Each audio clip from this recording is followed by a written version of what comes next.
late. I'm sorry, guys, but yeah, things happen. But yes, this is the Q&A. So if you guys have not asked a question in the chat, of course I put it in my story, but I know my stories are being limited lately. So if you got questions, I might have answers. There's no guarantees of this though. But just to start off, I wanted to say something real quick. So a slight change of programming.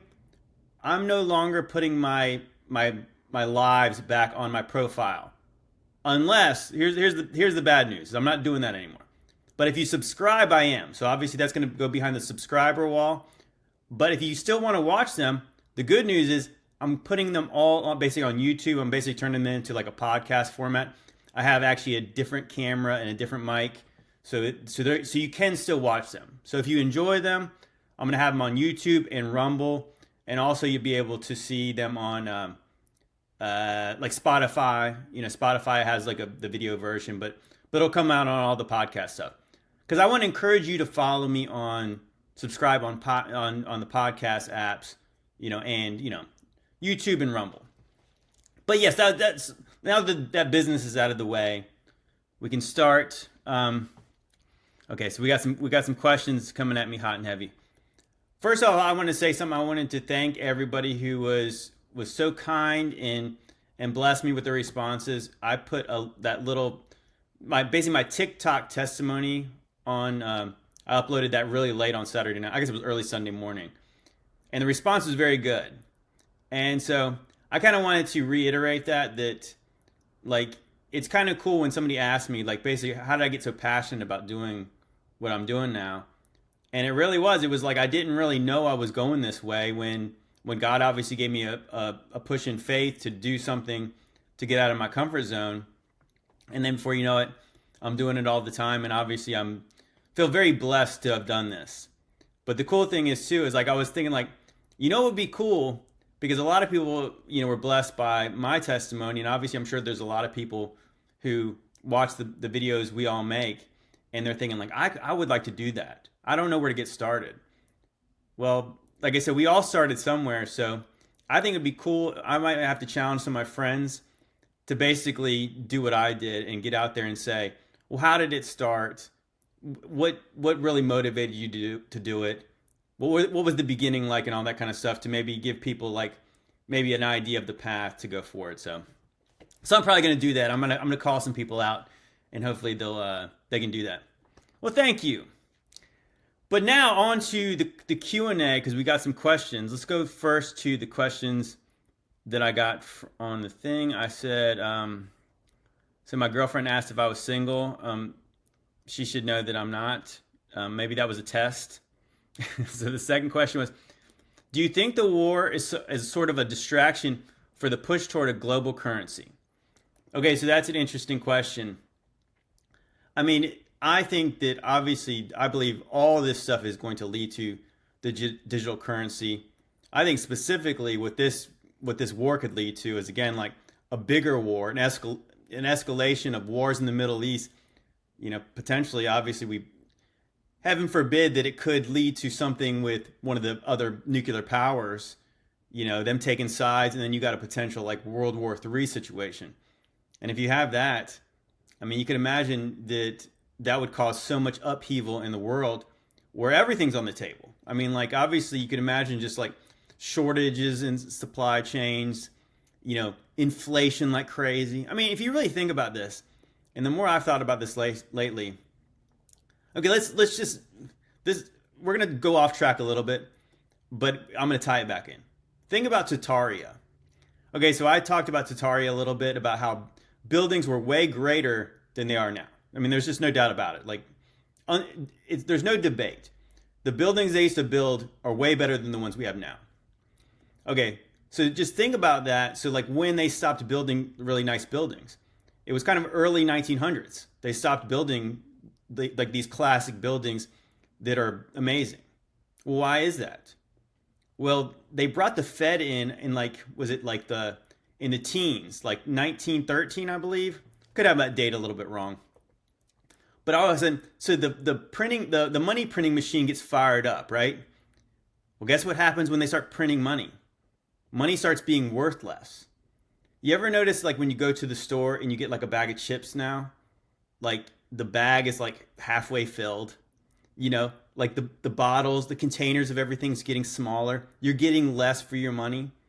Well, I think that's possibly what happened with Tartaria, where it's like you had these fantastic buildings. Well, now they still make buildings. They're just not as nice. The material's like cheaper. It's more flimsy. You're not getting as much for your money because they couldn't charge you what things actually cost anymore and give you the same thing because nobody could afford it. So potentially, you can imagine when you get to this place where Biden is asking for money for 2 wars that we're not in yet, and so we're going to be firing up the money printer machine again. Brrr, all the money gets printed. Well, inflation is going to go up. So obviously, inflation goes up, price of gas goes up, price of groceries goes up, and then potentially, like, people are going to want to. They're going to want a solution for this. Again, like I said in my one video, I was saying problem, reaction, solution. So like when the problem gets so big, obviously the solution gets more crazy, more extreme. Things that you would never go for without a massive problem. So I think that is potentially like, so potentially, is there a possibility that, we start taking our wheelbarrows full of cash to go pick up bread, and then we say, this is unfeasible. We need a new system. And then they say, guess what? It just so happens we've been working on this new system for the past few years, and it just happens to be ready right now. Yeah, I mean, crypto can't be inflated, but I would say that anybody who played the crypto game in the past couple of years knows that's as manipulated as anything else. Like, it gets traded like stocks, and these billionaires can hint at which one they like the best, and the things go up and down. Like, they weren't supposed to be able to do that, but they do. Yeah, I mean, the Fed is basically just a money laundering scheme, much like everything else is. Okay, let's go into the questions. Yeah, crypto is definitely a Ponzi scheme. Some of us found that out the hard way. Okay, it says, I'm living in Turkey. Is it really true the Antichrist will come from there? Is it really true that Satan lives in Turkey? Okay, so biblically, that's where Satan's throne was. So we can, well, where's my Bible at? Oh, here's a Bible. Let me grab my Bible real quick. So we can, if we're going to quote scripture, we might as well read it. And this is the New Living Translation. So sorry, you KJV only people. Maybe shut your ears. Okay, we're going to go into Revelation. And I think it's Revelation chapter 2, where it talks about this. It says that, where in John? How did I get in? Where's Revelation? Okay, John 3. Sorry, guys, this is a live show. Okay, Revelation chapter 2. And this is, okay, so it's starting verse 12. Starting verse 12. And it says, write this letter to the angel in the church of Pergamum. And if you guys are not familiar, all the churches in the book of Revelation are in Turkey. Interestingly enough, they talk about the churches in Asia, but they're all in Turkey. Interesting, like modern day Turkey. And it says, this is the message from the one with the sharp two-edged sword. I know where you live, in the city where Satan has his throne. You remain loyal to me. And you refuse to deny me, even when Antipas, my faithful witness, was martyr among you in Satan's city. So that's the New Living Translation. Now, I've actually gone back and forth about this because, okay, so Pergamum historically had this thing called the altar to Zeus. And it is pretty insane. So literally, that's what Jesus is talking about when he's talking about Satan's throne. It's an altar. It's a temple, but it looks like a throne. It literally looks like one. So basically, to me, Jesus is calling Zeus Satan. Pretty wild stuff. So obviously people who say, oh, well, the Greek gods weren't real. Yes, they were. Because obviously one of them just got called Satan right there. Yes, and as this comment right here says, the altar is in a museum in Germany. So somebody one time told me in the comments said, oh, they have a replica in Berlin. That's not a replica.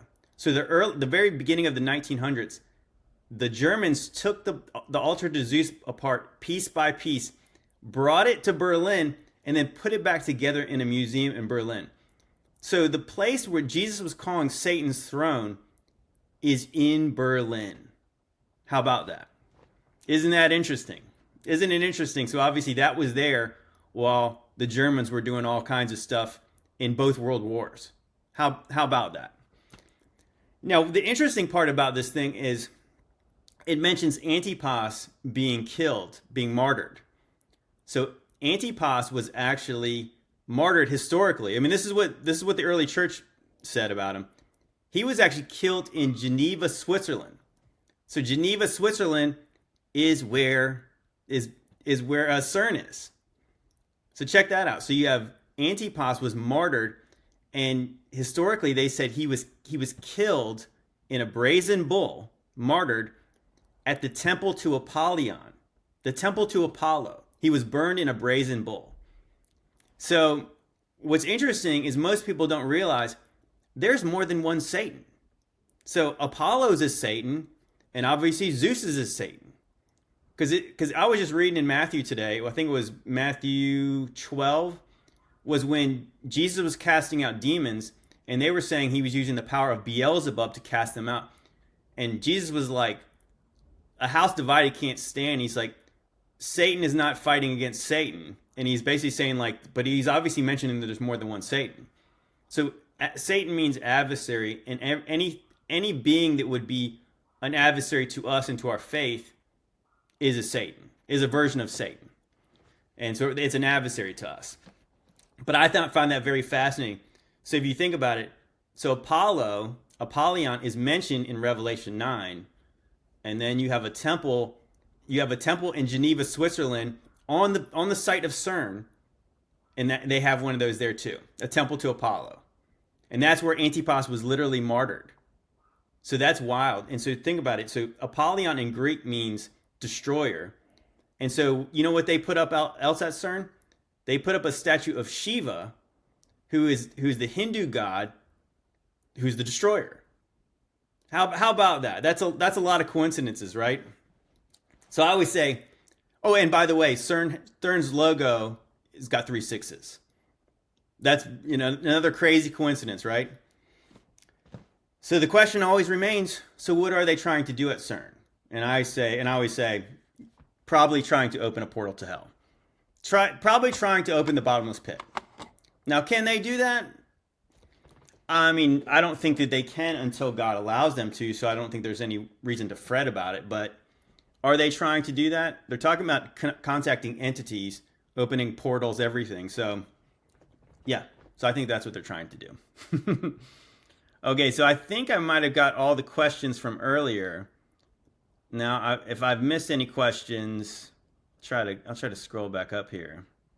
So many. I mean, this is, if you have a question that I didn't answer, ask it again. And because I'm trying to go way back up here. This is too much work. Let me see. Somebody had a good question, I'm sure, in here. I saw a question about Nephilim. Let me see. Oh, well, my over at Rumble, I'm JT Follows JC again. You can probably look up Decoding Babylon too to find us. Nephilim versus demon. Okay, so a Nephilim would be like your alive demon. So like Nephilim, giant, and so deceased Nephilim became unclean spirits or demons. So it's kind of like the demons are like the spirit of the Nephilim, deceased Nephilim. Well, Euphrates River in Armageddon. Well, I think they talk about Armageddon is obviously where the battle is at the end, and you have the 6th bowl is when the Euphrates River dries up. And I guess that could possibly be the Valley of Jehoshaphat, where the Battle of Armageddon is fought. And so, like, I think I've likened it to when the Red Sea dries up, the army of Egypt is destroyed in the Red Sea. So I think that's like the bowls of wrath in the book of Revelation, I think mirror the plagues in Egypt. And so that's why like the river dries up, just like God split the Red Sea and it was dry land they walked across. The army goes in there, the Egyptian army goes in there and they don't come out. I believe that's the same thing. That's what happens in at the Battle of Armageddon. Except this time they are chopped up with the sword that comes out of Jesus' mouth and they are fed to the birds.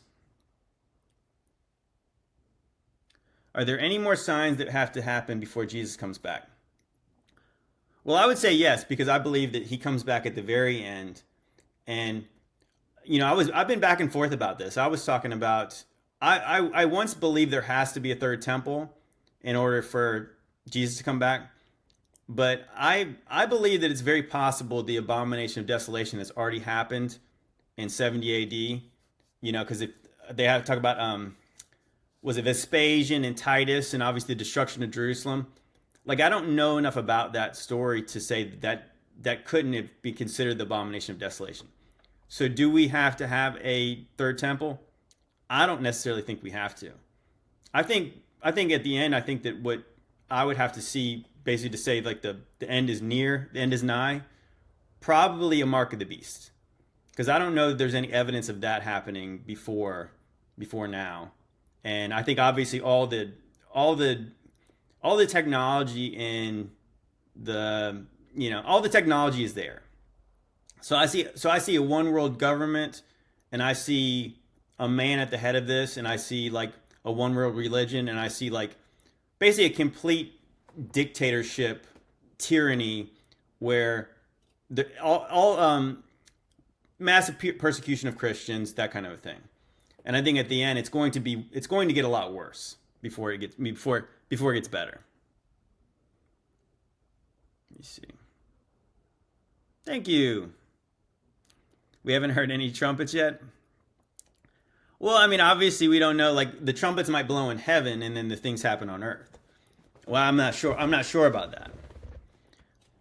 Do I believe in a rapture? I believe that there's a rapture at the very end, on the last day. I believe I believe it this way is like that. Before there was something called the rapture, the early Christians talked about the resurrection. So Jesus says in John 6, he starts talking about people being raised up on the last day. So he's like, and I will raise them up on the last day. So when he comes back, the last day is the day of the Lord. When he returns, and obviously all the prophecies are fulfilled, he starts raising up. First, he raises up the dead, and that's when Paul says in 1 Thessalonians 4 that the dead go first. The dead go before the living. So those who are alive and remain are caught up after the dead. So you think there's a resurrection, and obviously those who are still alive get resurrected too, even though because they're getting resurrected into their glorified bodies. And so yes, there is a rapture, but it's at the very end, and it's not before the bad stuff happens. It's specifically because the bad stuff's already happening. Just think about Jesus is coming back for the benefit of the elect. So that's my belief. Thank you. You feel the whole world trumpeters at the same time? Well, I mean, we might. I mean, obviously, when you think about it, you're talking about the very end. So, I mean, potentially it could be literal. Let's see. All technology, I think, can be used by demons to infiltrate for them to get powerful artificial bodies that they join the software. I do think that there's something interesting about that, like the whole kind of meme about the ghost in the machine. And again, if you think about it, like if demons can use a Ouija board, why couldn't they use a motherboard? Why couldn't they use a microchip? I think because a lot of it's about intent. So like if you are if you are empowering something spiritually by doing something physically, obviously the demons can take advantage of that. And with all the wickedness happening right now, obviously that seems very likely to me. That, again, like I said, people interacting with ChatGPT like it's a real entity and asking it, stuff that they should be asking God, I believe they've given access of their person to the demonic. Yeah, man, what's going on? So yeah, I would say that certainly that could be an iron and clay situation. Of course, what I wondered, if you carry that idea forward, iron and clay. So the mixing of like transhumanism, basically, like Neuralink, basically maybe the metaverse, a combination of some kind of virtual reality system that we plug ourselves into some kind of matrix. And then if you think about it, if the technology is basically has something demonic about it, like think about if AI is basically some kind of a demon technology. Imagine if you connect that to your body and then you upload yourself into this thing. Is it possible that what you're really doing is downloading demons into yourself? I mean, people are talking about having their own personal AIs. I mean, that seems creepy to me. No transhumanism. I would say that God would look at it as an abomination. Do not do that. That's my personal opinion about that. And I do think that that's possibly what a mark of the beast would be some form of transhumanism. You see. But yes, I think that there's that's kind of like the Iron Man system, where like Iron Man has the mask on and stuff like that, and he's talking to the AI like it's a real person. So I would say that there's certainly something about, like, I think the idea that, did you guys ever see that movie Ready Player One, where, I mean, talk about a dystopian future, but I mean, it seems like something that you possibly see is these people live in like not double decker, they live in like, I don't know, trailers stacked on top of each other, like, I don't know, 20 trailers high, like there's skyscrapers full of like double wides. And then these people, so they live in like absolute squalor, but they all have this tech where they plug themselves into the Oasis, I think is what it's called in the movie. And so like at that thing, you could be whatever you want to be. You can obviously be any comic book character. You can obviously pick your own gender. You can be anything. You can be anything you want. And you can imagine if they make the outside world, the real world, so bad, people would obviously want that. I think people want that now. Obviously, people like go do the first person shooters. They play Fortnite like crazy. They do all these video games, Grand Theft Auto, you name it. Like, imagine if you could kind of combine yourself with that thing, like, and it'd be a virtual reality that actually was very, like, that worked well. People would love that. And people would think that there was no rules. They would think they could do whatever they wanted, because they could do like Grand Theft Auto, and they could do every wicked impulse they had, they could fulfill that through that. Well, I mean, obviously God cares about your heart, so if you're like sinning in the game, obviously you're sinning for real, whether nobody gets hurt or not, obviously, because it's the sin comes out of your heart. Thank you, brother. Appreciate that. So I think that's something to potentially to worry about. For sure. Any more questions? Otherwise, I can kind of riff. You got the same brick wallpaper? Well, it's not paper. It's like synthetic brick. And by the way, guys, I have to mention this like constantly. No, it's not. It's not a sign of Freemasonry. It just looks better than beige walls. We thought it looked cool.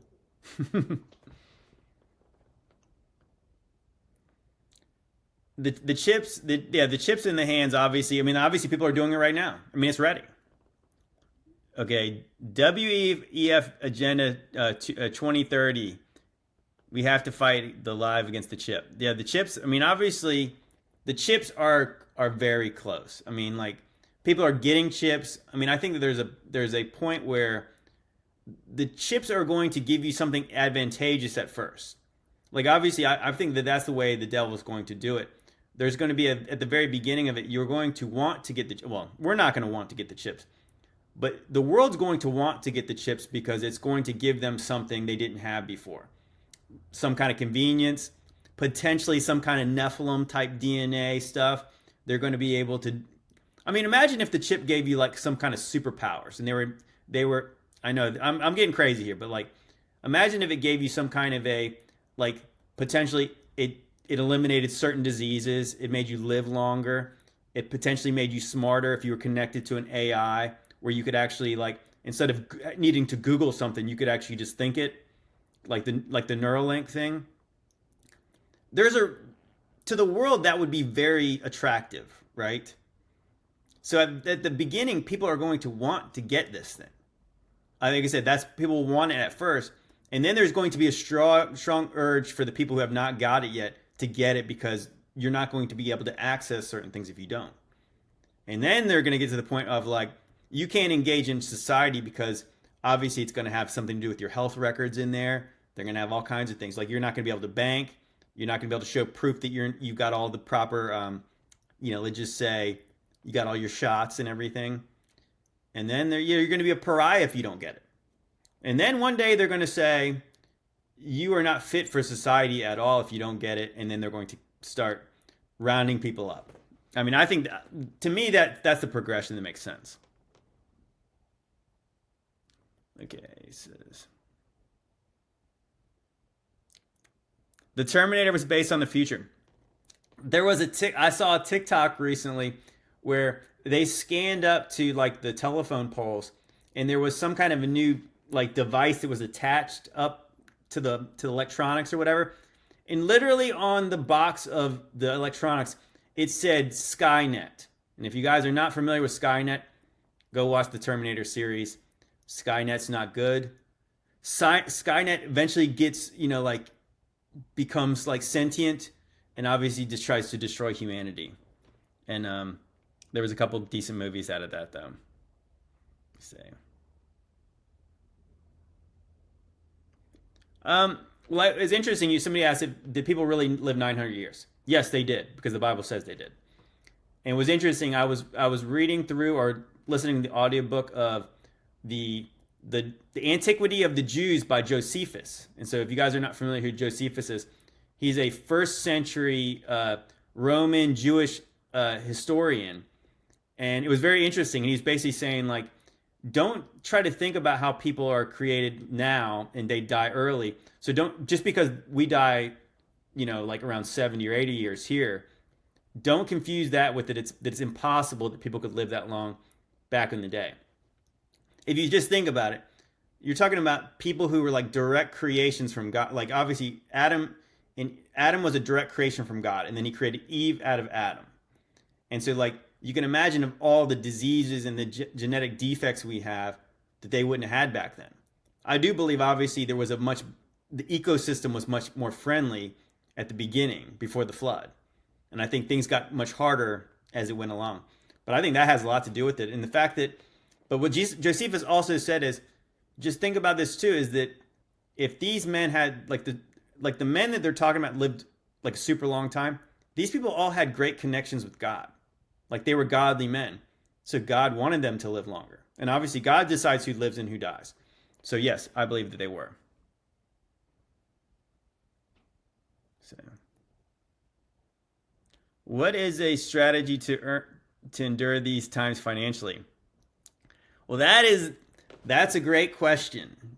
I would say, obviously, this is just me speculating, so like don't run out and do anything crazy.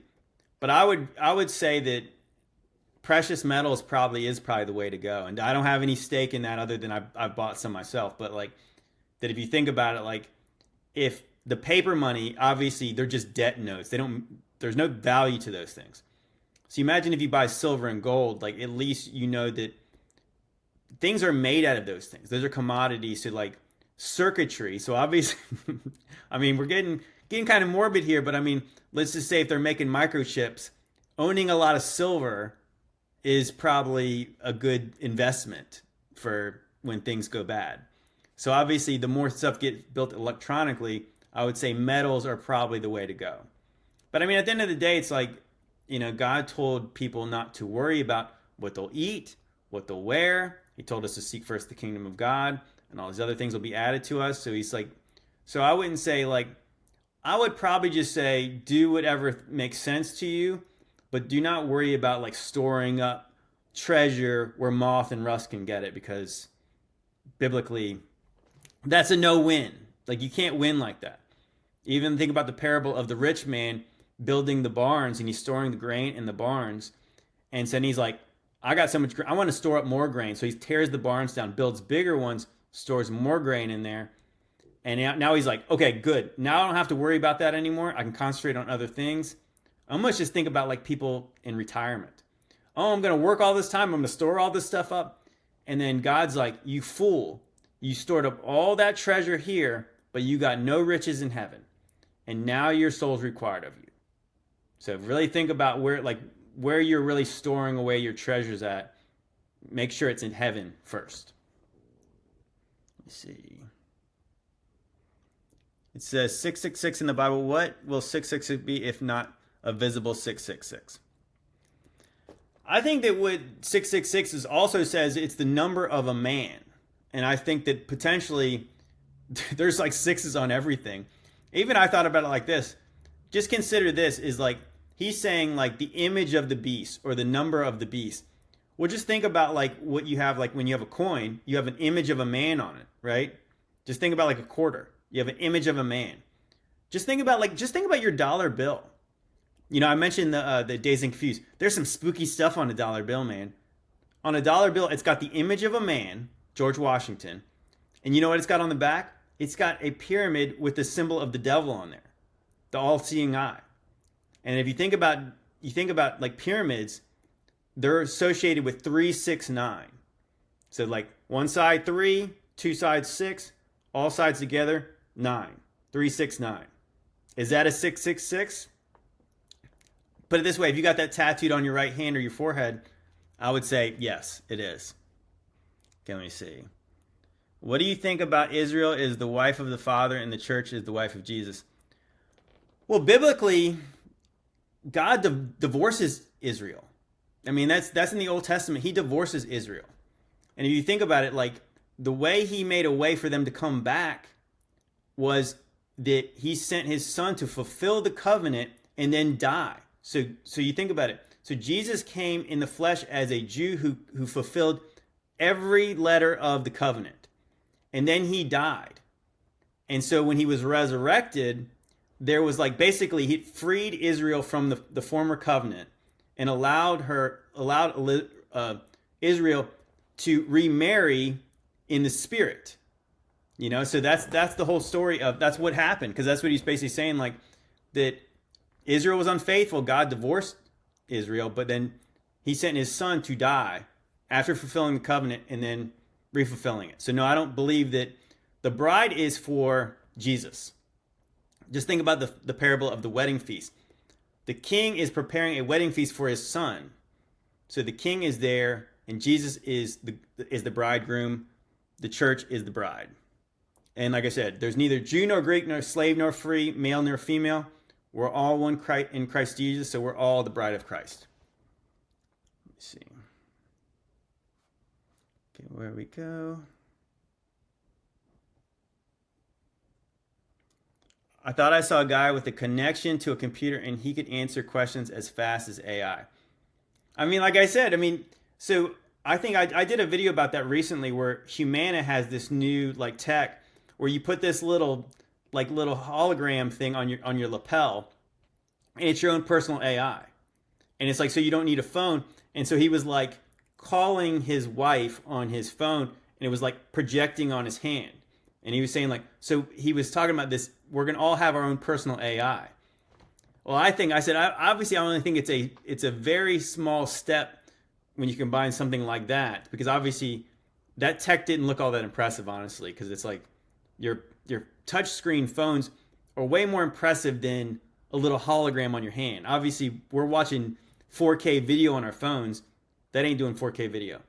I think it's only a matter of time before somebody says, we're going to put that thing in your head, and then you're just going to close your eyes and you're going to see 4K video on your eyelids. Like that seems more like what the world would want. And I think, like I said, that kind of tech is, so then you have your own personal AI right here. And again, so people are talking to Siri, or as Iron Man was talking to Jarvis, he's talking to the AI in his head, which could never be a demon. Crazy stuff.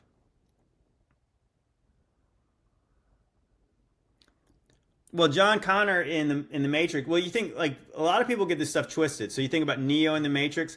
People think that Neo was like Jesus. Well, he kind of was, but he kind of wasn't. And I need to make a video about this.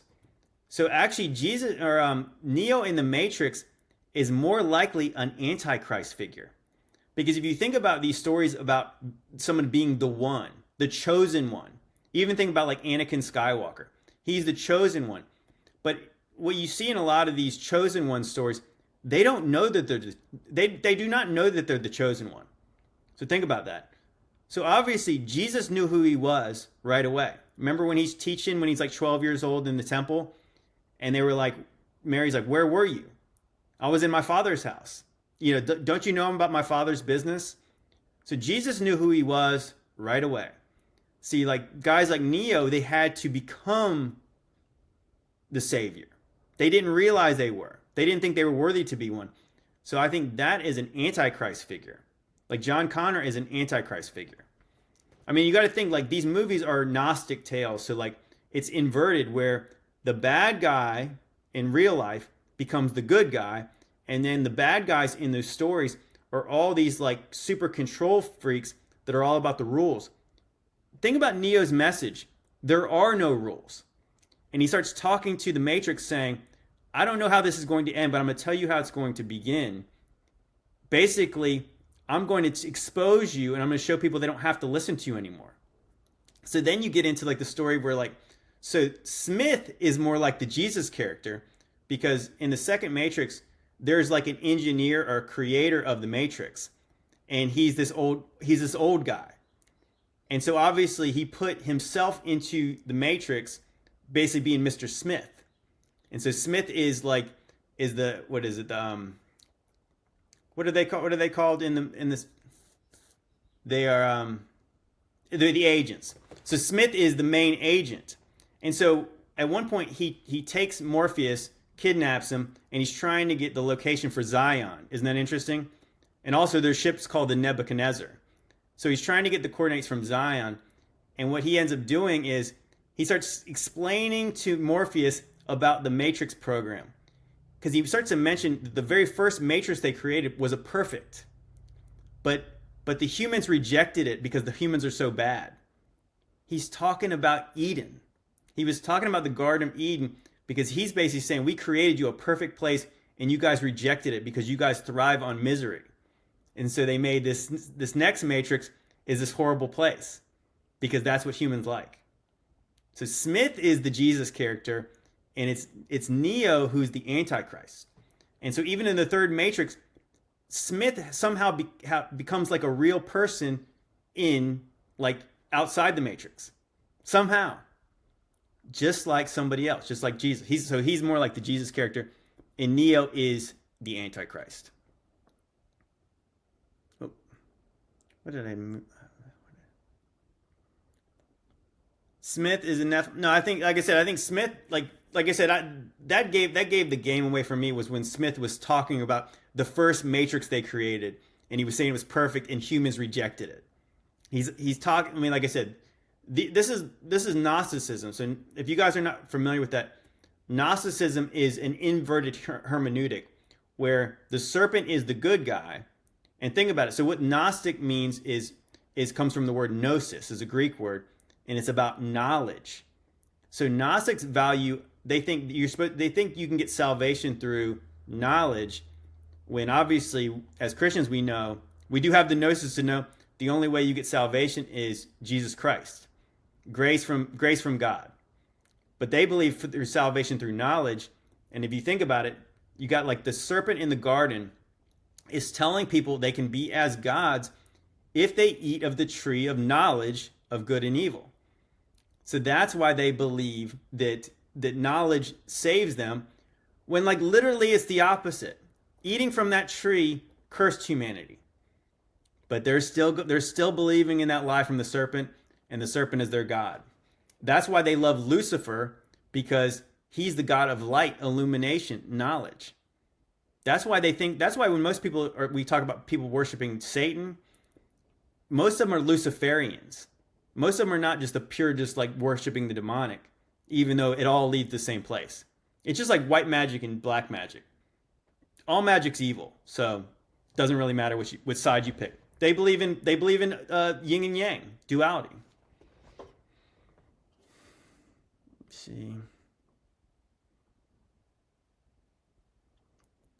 I mean, I'll say this: as a guy who breaks these movies down, I mean, I like movies. I guess I have always liked movies. So like, I will just say that I watch movies and I watch certain movies to get the messages in them now. But like, The Matrix is a good movie. The first Matrix is good. The other Matrix are not so good. Let me see.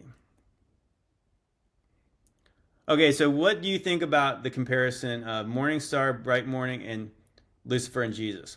Okay, so interestingly enough, so I did a podcast with Jillian Stone, and it's called the Alabaster Podcast, and I think she just put it up on Rumble. I don't know if she's got it on any other place, but we talked about Lucifer for a long time, and so that's always like let's just say that comes up a lot, is people saying, oh, that Lucifer is the morning star and Jesus is the morning star, so they're the same.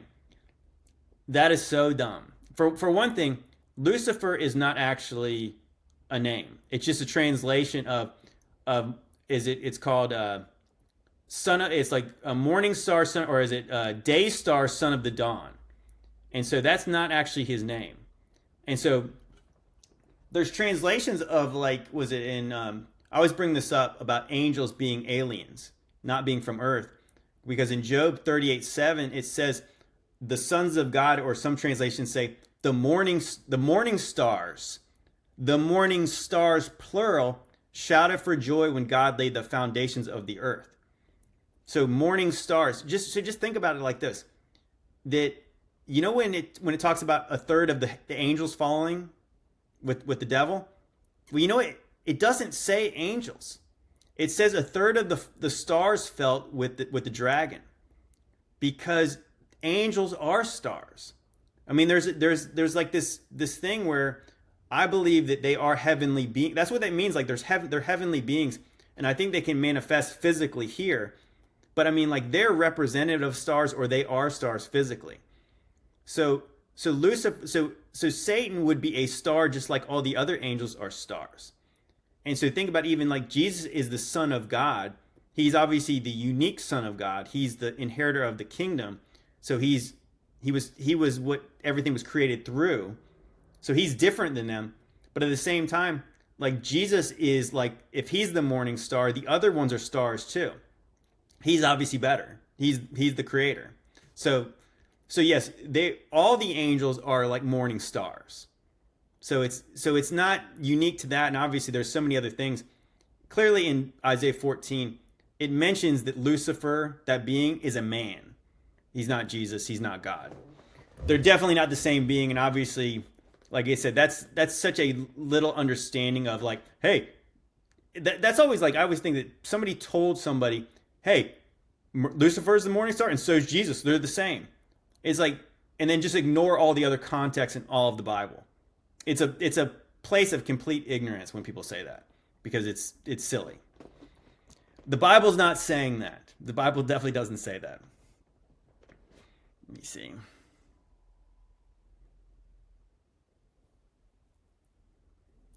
Well, the pronouns and adjectives, what's interesting when they start saying, like, when people's pronouns are they, them, like plural. I mean, that's a weird thing when you do think about, like, when Jesus is casting the demons out of the demoniac, and they say, we are legion because we are many. And it's like, it really is. It's like, when you're speaking of yourself in the plural, is it possible because that person's got a couple demons in there? I think yes. I think that makes sense, because it's like, why would you say that? It's weird to talk about yourself in like, not only the third person, but in a plural third person. Strange. Well, Jesus says that he mentions in the Gospels that the world will pass away, but my words will not. So you think the first heaven and the first earth is going to pass away, and there's going to be a new heaven and a new earth. So how does it how does it pass away? I don't know. Fire, I think. Let me see.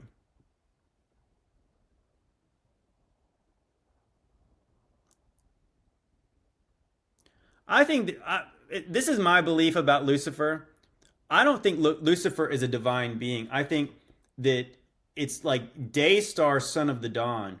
I think that it's a reference to like a be. I believe that Lucifer is Apollo.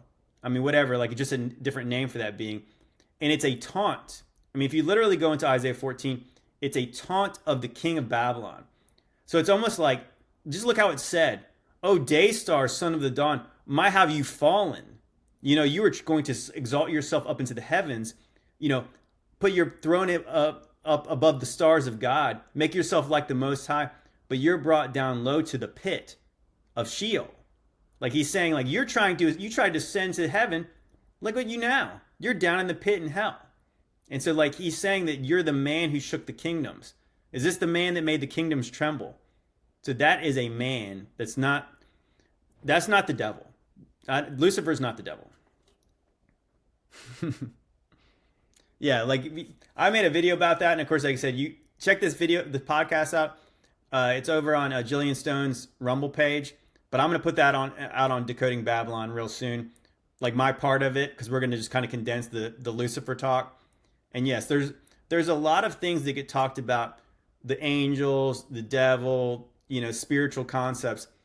They're not quite what the Bible says. They're like, it's like a game of telephone in church tradition where somebody interpreted something a certain way, and now everybody in the church just parrots it without actually going to what the scriptures say. And I think that's what we're trying to do. We're trying to unlearn a lot of bad information that we've learned over the years. Let's see if we got any more questions.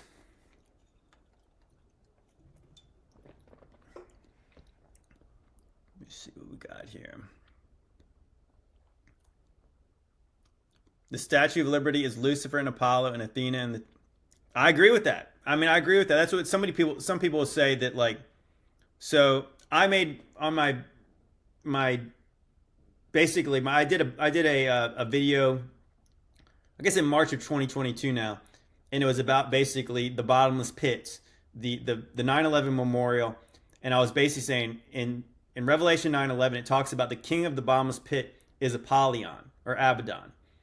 And I was basically saying, isn't it interesting? So, look, who does a pit honor other than the angel of the bottomless pit, the king of the bottomless pit, who is Apollo? And I said, well, how do we connect 9/11 and New York and Apollo? Well, obviously, he said, you already got Revelation 9/11, and then we know what happens. They honored the dead with pits, holes in the ground, which, like I said, doesn't honor anybody as far as I can see. And then you have this statue, and the Statue of Liberty's like slogan is literally light illuminating the world. So like illumination and light, Apollo, Lucifer, and yes, there's a famous painting, I guess like Marina Abramovic in like, who is it? I forget which, Jacob Rothschild, are right in front of this painting of Lucifer leading the hordes of hell into battle, right? His face looks exactly like Apollo, looks exactly like the Statue of Liberty. It looks the same. And I mean, he's even got the hand position just like that. And the Statue of Liberty is actually literally the exact same height as the Colossus of Rhodes. And that was some kind of crazy statue in ancient Greece where it was a statue of Helios. And so once again, Helios was a sun god. And so like Helios, like think about the heliocentric model, which is satanic. You have Helios is the sun god. And again, so all these sun gods are the same. So light, illumination, the sun, same thing. And so that's why I think like Apollo, think the sun, like the son of Zeus, the sun god. That's where it comes from. And so, but at the same time, Apollo has a twin sister named Artemis. And so like it could be her, or it could be Athena, it could be Minerva, it could be any one of these divine females. They're all kind of the same. That's why they say the devil has many names, because it could be kind of one of anything. I mean, that's who he is.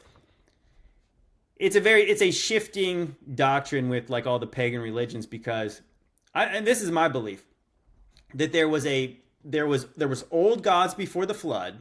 Just think about in the Greek mythology. There's an old pantheon of gods. And in the Greeks, they believe those old gods were down in Tartarus. How about that? So they believe for some reason that their gods, the old gods, were down in the pit, down in Tartarus, the lowest level of hell. And then there was new gods after something. After what? So there was a golden age where the old gods ruled. And then after that, there was a new set of gods. And this is my belief, that the new set of gods came after the flood, as the Nephilim were before and afterwards, when the sons of God came to the daughters of men. I believe you had the serpent himself, impregnated a woman, created basically Nimrod, and then you have whoever the female was is the divine female. So then you have basically the devil, you have a divine female, and then you have the son of the devil. So that's why you always have this unholy trinity, and it doesn't really matter because all the gods are kind of the same. You have a sun god, a sky daddy, and a divine female. It's all the same, and that's why I said, and you could think about it like the reason it's confused is because the Tower of Babel. So I believe a lot of this stuff happened at the Tower of Babel. The tower was destroyed, language gets confused. The whole world has stories of this one event, kind of like this unholy trinity, except for their names are different. Thoughts of the Antichrist possible birthplace. Well, I mean, where we get the idea of like the Antichrist, it just talks about he's like the king of the north. So it's possible that anything north of Israel could be the Antichrist. I mean, some people believe Turkey. Some people believe it could be like Babylon, could be Assyria. But at the end of the day, like, I don't really know, other than it just like it talks about in Daniel, the king of the north and like the queen of the south, the king of the south. When you think south, think Egypt. When you think north, think like basically like, yeah, it could be Turkey, could be anywhere in Europe, I think.